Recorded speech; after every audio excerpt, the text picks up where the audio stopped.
शब्दांची नजाकत आपल्या मराठीत इतकी विपुल आहे की त्याला दादाद नाही.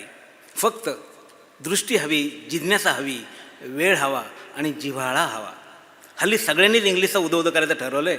त्यामुळे होतं काय, धड ना आम्ही त्यांचं शिखर गाठतो न धड आपलं पाऊल पक्क करतो. आता हे तुम्हाला दिसतं तुमच्यासमोर जे आहे याला फेस म्हणतात इंग्लिशमध्ये, आणि इंग्लिशमध्ये हा फक्त एकच शब्द आहे फेस. पण मराठी त्याला किती पर्याय आहेत बा. भाऊ मराठींची एक प्रसिद्ध चारोळी आहे फेसवर, ते ऐकवतो तुम्हाला. चेहरा असतो दाखवण्यासाठी, तोंड असतं लपवण्यासाठी. चेहरा असतो दाखवण्यासाठी, तोंड असतं लपवण्यासाठी, थोबाड असतो फोडण्यासाठी आणि मुखडा असतो गाण्यासाठी. आता इंग्रजीचा विषय निघाला म्हणून सांगतो बघा. आपण म्हणतो ना हॅपी बर्थडे. अरे हॅपी बर्थडे हे काही शुभेच्छा द्यायचे शब्द झाले का?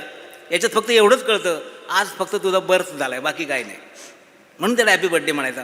हिंदीमध्ये आणखी खराब आहे, ते तर म्हणतात सालगिरह, इसका एक साल गिर गया, त्याला म्हणतात सालगिरह. मराठी किती छान आहे बघा. आपला असतो ना तो वाढदिवस. वाढ म्हणजे समृद्धी, वाढ म्हणजे समाधान, वाढ म्हणजे पूर्तता घेतलेल्या कष्टाची, दाखवलेल्या प्रेमाची. ते वाढते म्हणून आणि वाढत जाणार म्हणून येणारा दिवस असतो, तो असतो वाढदिवस. ही असते वाढदिवस शब्दाची किमया.